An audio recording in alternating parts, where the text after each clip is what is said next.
gemaakt. Could you please tell me about you and your life?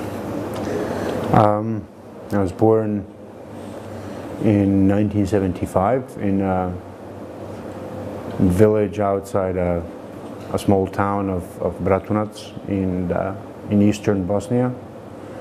I grew up and went to elementary school and high school there. And in May '92, me and my family, like hundreds of thousands of Muslim families in that area, well, all over Bosnia, ran from the Yugoslav People's Army and Serb paramilitaries. We ended up in Srebrenica together with over 50,000 even more refugees from other places in eastern Bosnia. My father died in December '92. 13 family members were killed at the very beginning of the ethnic cleansing in April and May and June '92.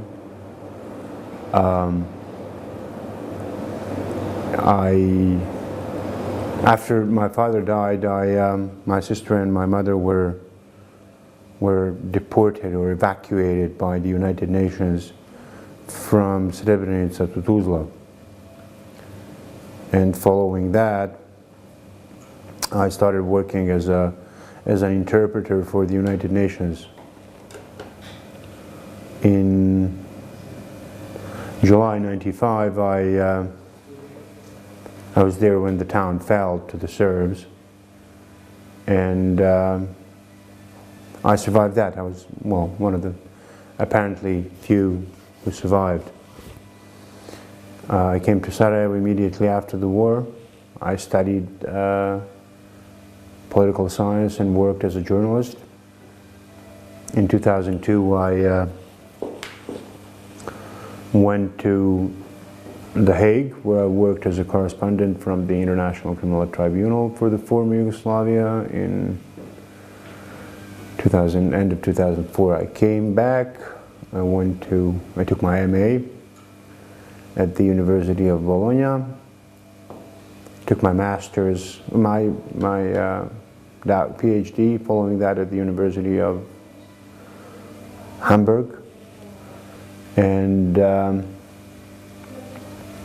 came back and got into politics, and I worked as an advisor to the mayor of. I worked as an advisor to the prime minister. Worked as an advisor to the mayor. I was involved in the Social Democrats campaign in 2010, which we won.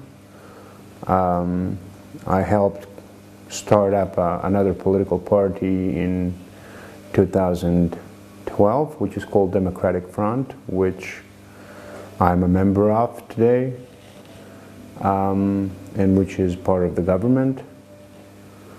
And that's pretty much it. You lived a very hard childhood. You lost your father and some of family because of Srebrenica. Could you tell these years, how did you survive? How stories do you have? I didn't ask you before because at first question you tell everything about it. Honestly,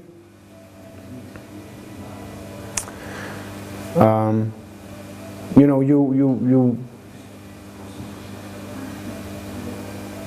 I was 17 when the war started, and you know, when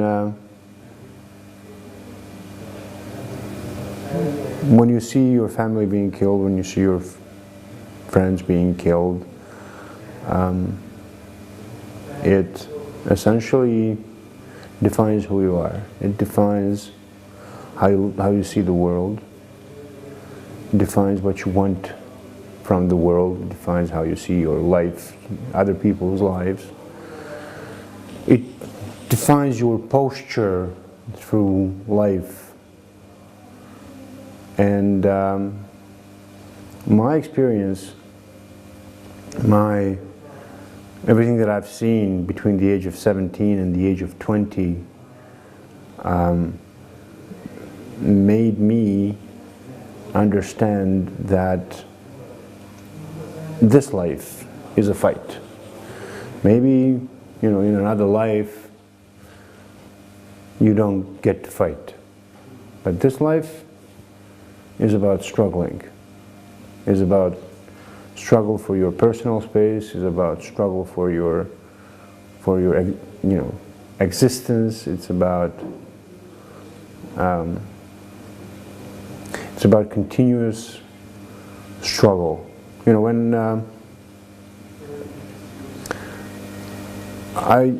as I said, I was 17 when I realized that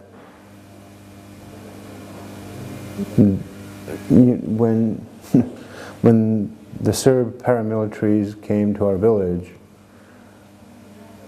there was nothing I could do to, not only to prevent them, but to actually stop them want to kill me. Because the reason they were there was not anything that my family or I did. It was who we are. It was the fact that my father's name was Suljo, my mother's name was Sabahita, that I was born a Muslim, that my sister's name is Emira, and all those things that you were born with, not things that you do in life.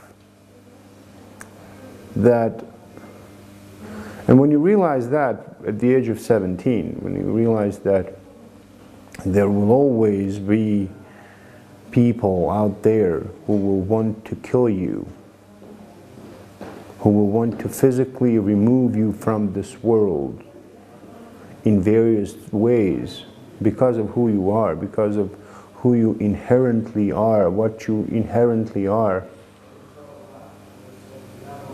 Then, as I said, you realize that you're pretty much locked in a conflict that will go on, will obviously go on. And what has changed about the nature, about the conflict in this country is its nature. We no longer shoot grenades, fire grenades and artillery at each other, but we fire laws and bylaws and regulations and official gazettes. And I was part of a struggle for political and civil rights of Bosnian Muslims, and I see what I do in politics today as continuation of that fight. I see it as a continuation of my personal and our collective struggle for a society in which each and every one of us is equal before the law and equal to everyone else, no matter where they are. Muslims are a minority in Srebrenica and in Bratunac now. But that doesn't mean that they should have less rights.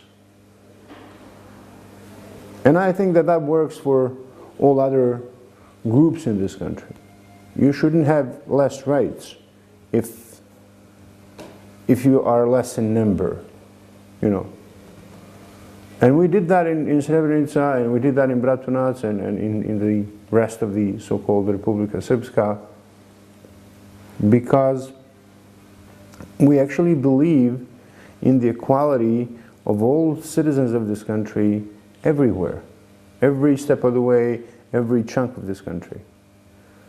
And if my experience of Srebrenica has taught me anything, it is that the enemies of this country and that the enemies of this people will never stop of their own volition.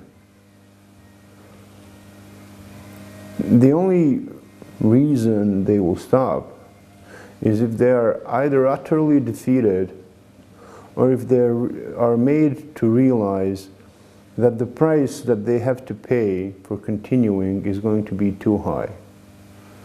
And that's what I've been doing pretty much since I came out of Srebrenica in July 1995. Okay. And what is the milestone of your life? There are two events that have sort of crystallized for me who I am, and that have actually defined me down to the bone. And one, the first, was when I lost my father in December 1992. It is the sort of news which you receive wishing that it was you. I remember the first thing that I did, the first thing that I thought was, why not me? Why him? And the second thing the first thing that I did was I lied on the ground hoping that it would actually. As I said, I walked with him from our house to the square in the town, small tiny square where they were all the soldiers were gathering, and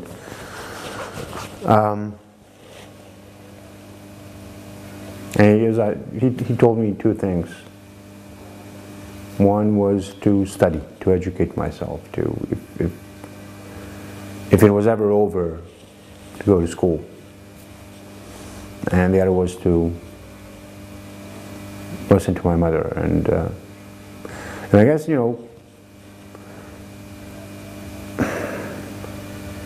if you look at what was happening in this country in December 1992, you would have probably found tens of thousands of young men or women having similar conversation with their parents, with their fathers, or wishing they had similar conversations with their fathers.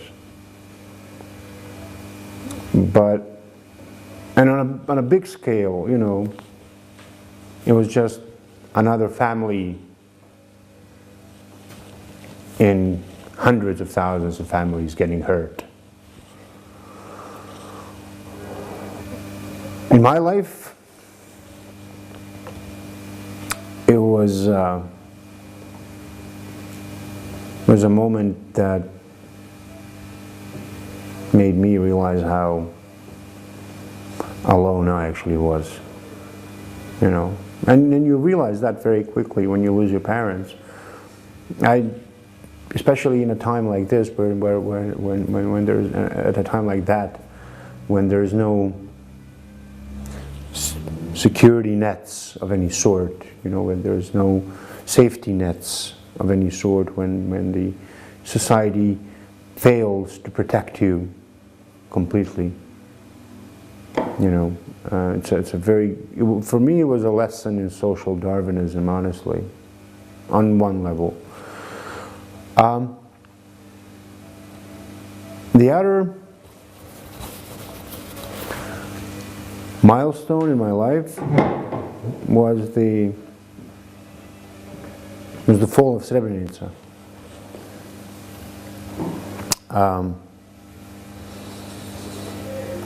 It's when you realize that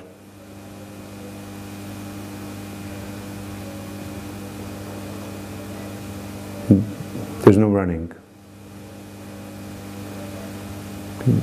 There's no running away. There's only a way to choose how you want to die.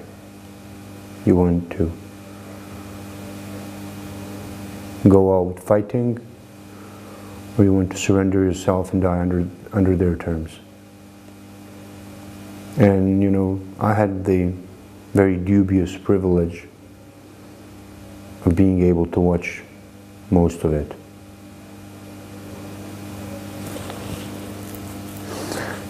And as I said, it was a lesson in it was a lesson in, you know, it was then when I became a very keen study of the enemies of my country and enemies of my people, and I began to actually understand what drove them. I began to understand what it was all about. When they came in and killed everybody they could get hold of. It was then that I actually realized that we were locked in an existential struggle, and that there is no, you know, they say, you know, we're gonna, it's okay, you know, they say that at some point you get to a, you know, peaceful harbor, you know. But there is no peaceful harbor. There's only struggle. You never get to be in peace. Not in this world. You never get to, you only get to fight. You only get to struggle. You only get to struggle for what you believe in, or you sell your soul. And it's apparently, you know, it's not easy to live without soul. And these two events have made me who I am. These two events have made me fight for the remainder of my life. And everything that followed that was about struggle on pretty much every level. Okay.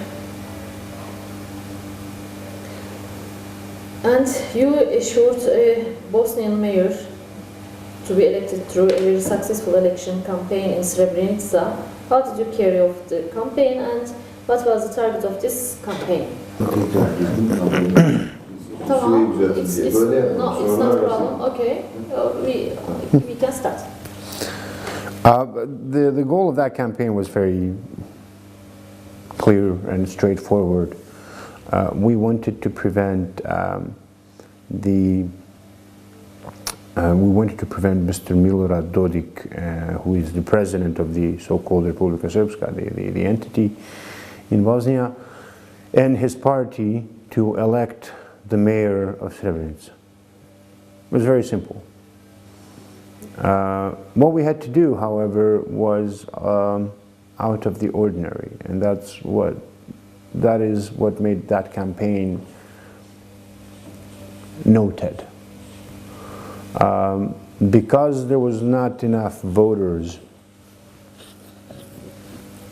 in Srebrenica who would vote for our candidate. In other words, there was not enough Bosniaks in Srebrenica. We had to go to Tuzla and Sarajevo and other places and identify people who are from Srebrenica and drive them all the way to Srebrenica and pay for the expenses of them driving to Srebrenica and registering their residence, because you vote based on residence in Bosnia. You cannot go from Srebrenica to vote to Sarajevo and vice versa. You have to have a residence permit, an ID card. And we did that for 3,000 people, over 3,000 people between May 15 and August 25th, I guess. So like three months and a change. And we did that in spite of everything. We did that in spite of very strong pressure from the Serb police, who went house to house identifying people and trying to annul their ID cards and residence permits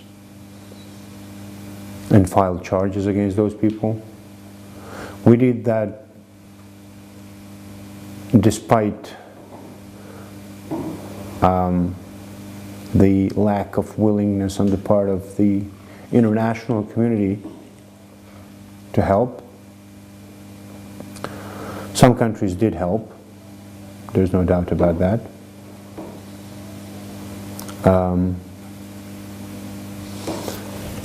The toughest part, I mean, but you know, one thing I have to tell you is, you know, I did a lot of election, I mean, not a lot, but I did, you know, given my age and given how, when I got into politics, I did a number of of election campaigns.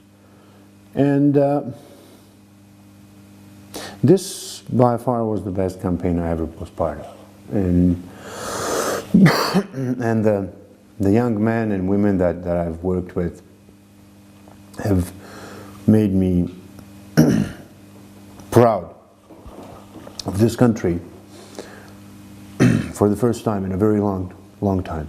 You know, I found a bunch of kids who were languishing, who were degenerating in, you know, deep in the province, and we together created a sense of purpose and a common spirit, and we fought against a state apparatus, we fought against a disinterested international community, and we won. And we did all that in like 3 months, you know, and we showed that we could actually change things, and we showed that the struggle for this country is not over, and even the people who gave up on that part of our country, who thought that's forever going to be Serb, have changed their mind ever since. And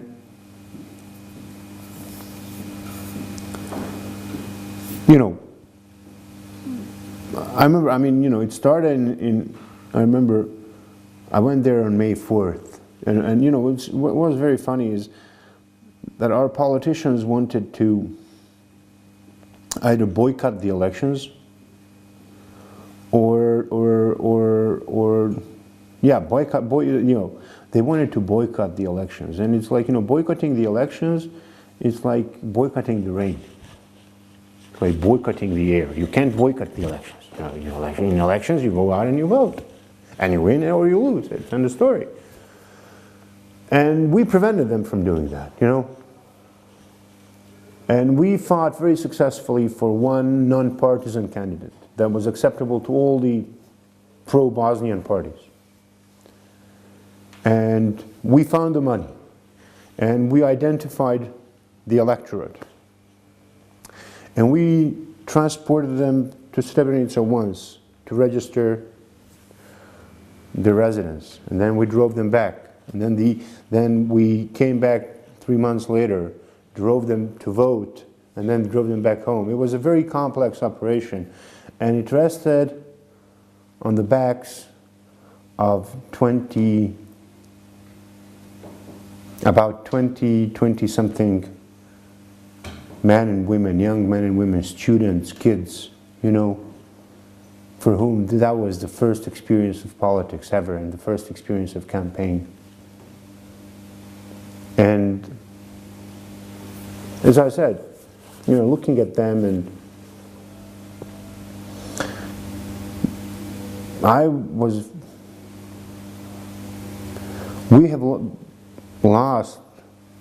have personally lost faith in this people and in this country by that point. And you know, I want it back. You know, I looked at these kids and I realized, you know, when I realized what they did on their own, you know, that they stopped a historical trend. That there were capitals in the world. There was, like, you know, places such as, like, you know, government seats in Berlin, and in, like, you know, there were capitals in the world and departments within those governments you know, where people sat and said, okay, Srebrenica is now going to the Serb, you know, be in the Serb hands, irrevocably. And we said no.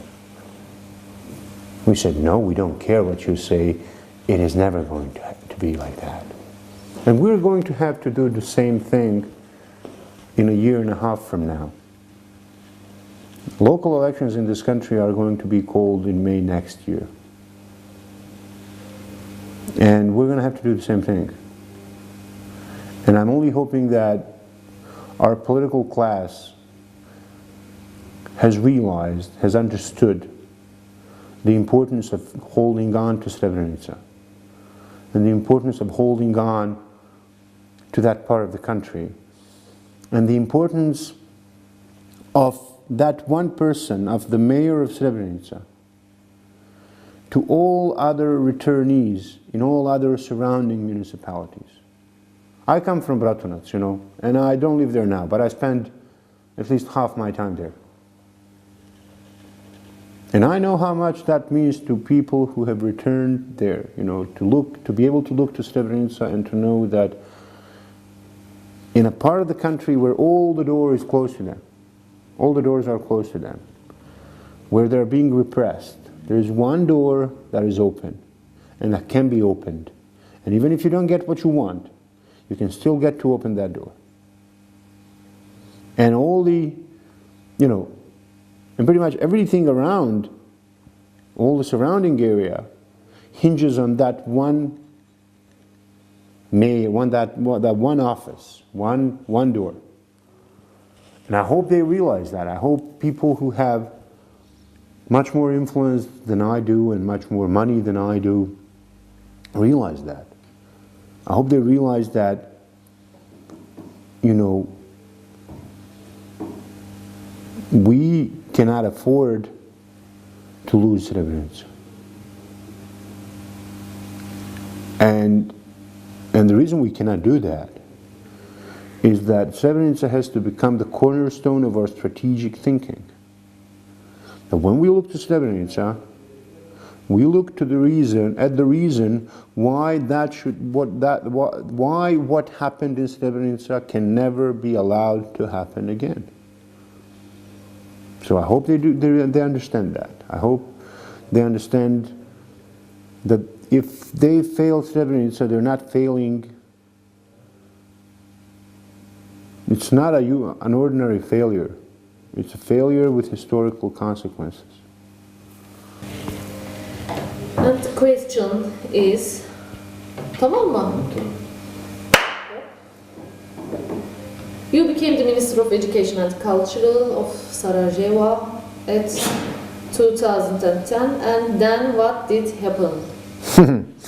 I actually became the minister in January 2011, and I remained a minister for 1 year. I quit in February 2012, and the reason I quit was actually the threats that I was receiving.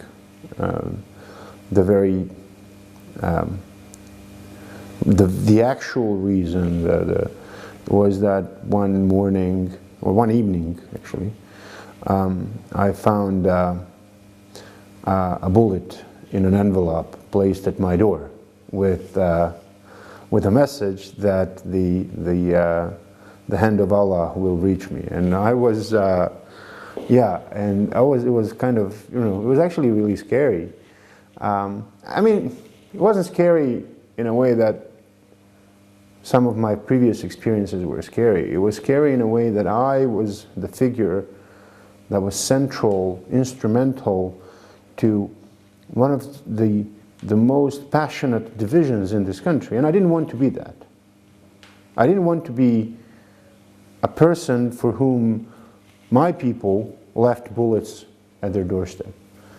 And at the center of it all was religious education. You know, when I came to the ministry, there was a number of things that, I mean, that ministry wasn't working. It was actually dysfunctional. I mean, when I came there. And one of the things that I took up was discrimination of students. And it was actually very funny because one of the first persons to approach me on that issue was the sister of Mr. Bakir Izetbegovic. She's a director of a secondary school, of high school here in Sarajevo. And she came to me one day and said, "Listen, Emir, we have a problem. You know, we have a lot of kids, good kids, who do not get into high school because they don't go to religious education. They have one grade less. And I think we need to sort this out." And, you know, maybe, not maybe, I mean certainly, if I were making that decision today, I would do everything differently. But back then, I was young, I was in a rush to show that I'm different from all the others, and I wanted to show quick result. Because that's what government is about, showing results. And I said, okay, here's what we're going to do. We're going to take religious education. It's going to be to remain in school. Kids will go to a religious education.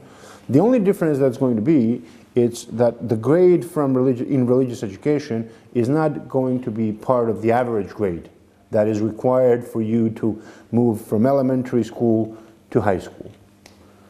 And then all hell broke loose. I remember there's this tekia in Blagaj where every year tens of thousands people go for Mevlud. Okay, so yeah, so the then Reisul Ulema, Mr. Mustafa Efendi Atseric, he came out against me. He accused me of hating Islam. He accused me of wanting to prepare a ground for a new Srebrenica in Sarajevo. He even said that this decision was the beginning in a process which will end in blowing up of the mosques. And I said, come on, people. I mean, you know, are we all on this in the same reality here? You know, but it didn't help. I was subjected to such a media frenzy. I was declared the enemy of people. I was declared the enemy of Islam. I was the enemy, you know? And then they asked me to withdraw the decision. And I said no. And then my party president said that I should withdraw the decision. And I said no. And then they said, but you have to withdraw the decision. And I said no. And I handed in my resignation. And then they came to ask me to take back my job. And I said, and then I came back. And then I worked for some time after that, but essentially the threats continued. I remember there was an email that I received from, again, this was a woman, a Muslim woman from Sarajevo, who wrote to me that everything that happened to us in Srebrenica we deserved, and that we should have fared even worse. And I mean, you know, that kind of, honestly now, I have been offended by, you know, if you look at what the Serb press writes about me, I mean, you know, it's like, unbelievable. It's like 93. If you look at what some of the Croat press writes about me, unbelievable. But none of this has offended me nearly as much as an email from that woman saying that we deserved what happened in Srebrenica. And it offended me on so many levels, but the one level where it offended me the most is that she didn't realize that the crimes committed in Srebrenica were not crimes against us who were there. They were crimes against every Muslim living in Bosnia. The crime in Srebrenica was the crime against every Muslim in this country and every Muslim in the entire world. Because these idiots were actually fighting the battles of 600 years ago, or even longer. And it was a crime that was emblematic of of both their struggle and our struggle. And that somebody could actually write to me that there was something deserved about it. I mean, I didn't want to do that job any longer. I didn't want to be the person who I have shown before that and after that I can actually unite people. I didn't want to be the person who divides this people in this country, especially on such an issue. And that's what happened. Here's the question. After you quit from ministry, you went to Srebrenica and instituted March 1st Coalition of Citizens. And then, what did you do? Well, I mean, what we tried to do, we tried to take this recipe from Srebrenica and to apply it to the remainder of the so-called Republika Srpska. And I have to be completely honest. In some instances, in some levels, it worked. In some, it didn't.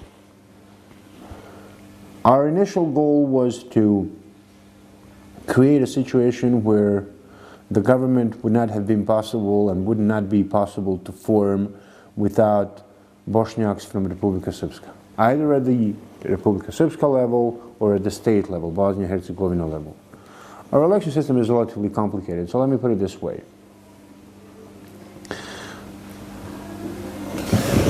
The beauty of the Dayton Accords is that the vote is convertible. So if I move from here to Srebrenica, and if I register my residence there, I still get to vote. And my vote counts the same as the vote of a Serb or anyone else living there. So, in order to unlock the situation in which we are now, and we are in a situation of a weak majority. We're in a situation to which majorities accept only at gunpoint. You know, we accepted this situation in '95 as part of a peace settlement. But constitutionally and politically, Bosnian Muslims are in a situation of a weak majority. And majorities accept this only when they're weak. We're no longer weak, and we need to get out of this situation. And the way to get out of this situation is through voter registration of people where they lived in 1991, before the war started. And all it takes to change the Dayton Accords, everything it takes, is to have 100,000 people move from Sarajevo, Tuzla, Zenica, Bihać, Mostar, back to where they lived in 1991. Vote and create a situation where the Dayton Accords can be changed legally and constitutionally through the parliament. And that's what we tried to do. And we have not succeeded. We have not succeeded because we didn't have political support. We have not succeeded because people were afraid that we wanted something else. We have not succeeded because we didn't have enough money. We have not succeeded because we did it in a very short time frame. As far as I'm concerned, that battle has only begun. We have local elections next year. We have general elections in 2018, and that battle needs to be won. It's a long-term battle. It's a battle, as I said, which the aim of which is to unlock the existential struggle in which we are locked. So, sometime in mid-July of last year, when I realized where that was going, I left the March the 1st initiative and ran for office, ran for presidency as a candidate of a party that I helped form, which is Democratic Front. I came in third, but if it wasn't for me, Mr. Bakir Izetbegović would have lost the elections. I won 120,000 votes, which was enough to turn the tables on Mr. Izetbegović. So And I had only 2 months of campaign. So following the elections, our party did well. Our party did reasonably well, given the fact that it was there only for 1 year, that we didn't literally have any infrastructure, that we didn't literally have any money, and we're now in a position that we're in government, and that, as I said, some of the people who were with me in March the 1st initiative, who were with me in the I'll Vote for Srebrenica initiative, are now in government and in a position to continue our struggle with institutional means. Okay, and the Minister Yes. of Defense. Okay. What are your projects?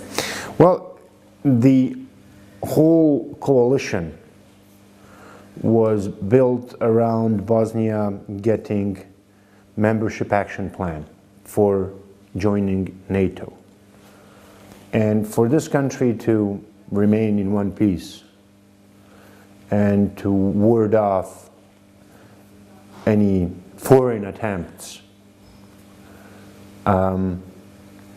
it's instrumental for it to be a member of NATO.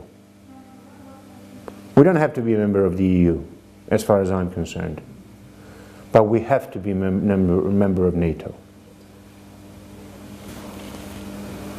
And everything that I do and everything that I will do there over the next 4 years will have to do with Bosnia joining NATO Pact, NATO alliance. Right now it's a very long and arduous process of the registration of defense property, and once it's done we're going to get the so-called membership action plan, and when that is done there will be at least 2 rounds of 2 cycluses, if you want, of fulfilling of different conditions, and then we're going to reach the point where we're going to have to change our constitution to be able to join NATO. And that's why March the 1st initiative is important. We can create conditions and instruments and tools where we can actually change the constitution. But some of the political class here in Sarajevo are going to finally need to start paying attention. Because politics is not about getting a car and a driver and a chauffeur. Politics is about different things. Politics is about ensuring that you actually leave something behind. For me, politics is making sure that my kid doesn't go through what I had to go when I was 17. And for me, politics is ensuring that kids who are growing up now do not get to see their fathers getting killed at the age of 40. That's what politics is about. So they need to start paying attention. They need to get out of their own little tiny heads and out of their own tiny little worlds, and they need to start paying attention. Just tell me when it's shooting. Do you think the European Union is honest about Bosniak people? Okay, let me put it this way. First of all, let me tell you this. I'm a politician now, and I know that this statement I'm about to make is going to come and haunt me, but I honestly don't care. My experience of European Union is about 2 episodes that took place between 92 and 95. The first was when Lord David Owen told our first president, Mr. Alija Izetbegović, when Mr. Izetbegović asked for help, for support, for a unified, multicultural Bosnia, he told him, don't dream dreams. Okay? And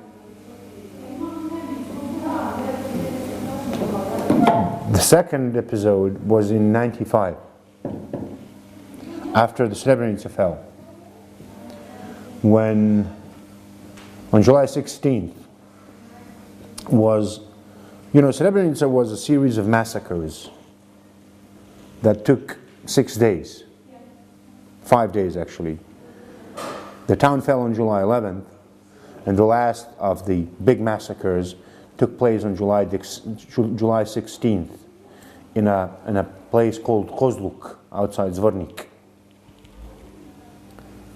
And as that was happening, as that final massacre in a series of massacres that lasted 5 days was taking place in Kozluk, just off the left bank of the Drina River, there was a meeting taking place in Belgrade where Slobodan Milošević, Ratko Mladić, Yasushi Akashi, and Karl Bildt, who was the then special envoy of the European Union or European Community, were drinking rakia and talking about how to evacuate United Nations soldiers from Srebrenica.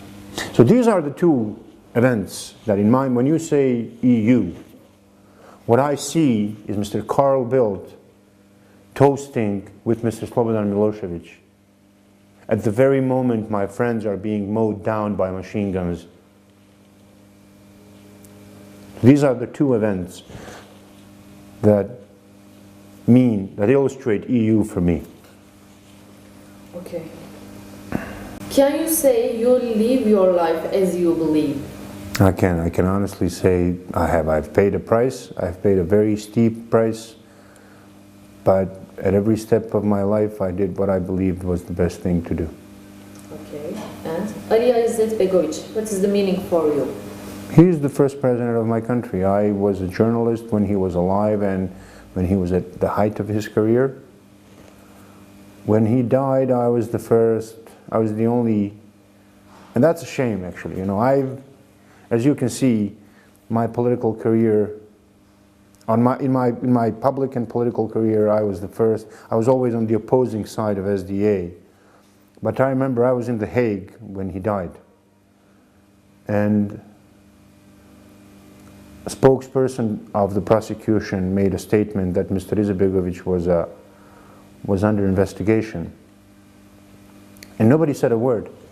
And I was the only journalist to actually come out and openly defend him from what I still believe are completely unfounded and false accusations regarding war crimes. I was the only one. Nobody else wanted to have anything to do with the tribunal. I was the only one who came out, and I came like a ton of bricks on the then prosecutor Carla Del Ponte and her spokesperson Florence Hartmann. And you know, I was a journalist when he was still alive. I was a journalist at the height of his career. I wrote a number of articles disagreeing with him. But you know what? He was the first president of my country. What we have in terms of state, he was essential to setting it up. And that's it. That's where all discussion stops for me. Okay. Is to stand against the wind the most important question for you know what you have to learn to do one thing. I mean, it's very hard, but you have to learn to bend without breaking. And when you do that, that's okay. You know, a lot of people get broken. A lot of people stand against the wind and they get broken. But what you have to learn is to be like an iron bar. Like a steel bar, you know, you bend, but you don't break. And then when the wind goes away, you come back. And honestly, I was much luckier than I was smart. But luck should also count for something, I guess. And again, the most important thing is doing what you believe in. I believed that I was fighting for, you know, equality of all the citizens of this country when I was dealing with religious education in Sarajevo, as much as when I was defending the rights of Bosniaks to have their own mayor in Srebrenica. And this country should be about equality. This country should be about me being equal in Bratunac, where I live, and where I don't live actually, but I spend a lot of my time there. or in Sarajevo. It should be about equality for all before the law, and then it's going to be, you know, so-called peaceful Bosnia. Other than that, otherwise we're going to have to, you know, again, there is no peace in this world. That's one thing I'm sure about. Okay. Evet. Do you have special and supporting people around you, your friends, your family, what they say, struggle, or it's so dangerous, it's enough? You know, for a lot of time, when you do this, when you want to stand against the wind, a lot of time what you need most is the emotional strength, the emotional stamina to survive people telling you, oh no, it's not possible, you shouldn't do it, come on, why are you doing that? Honestly, that's, you know, you have no idea what you're doing, why are you doing that? Honestly, quite a lot of time, I mean, that's the biggest problem, that's the biggest obstacle. People who actually even think they're friendly, you know, they think they're actually doing you a favor when they come to you and say, why do you do that? It's impossible, you know it's impossible. Why do you have to stand out? And, you know, as for the people in my life, everything I do for the shadow of my father. I do to be able to walk in the shadow of my father. I want to, you know, I want to live a life that would actually make his death meaningful. Okay, thank you. Okay. Bitti.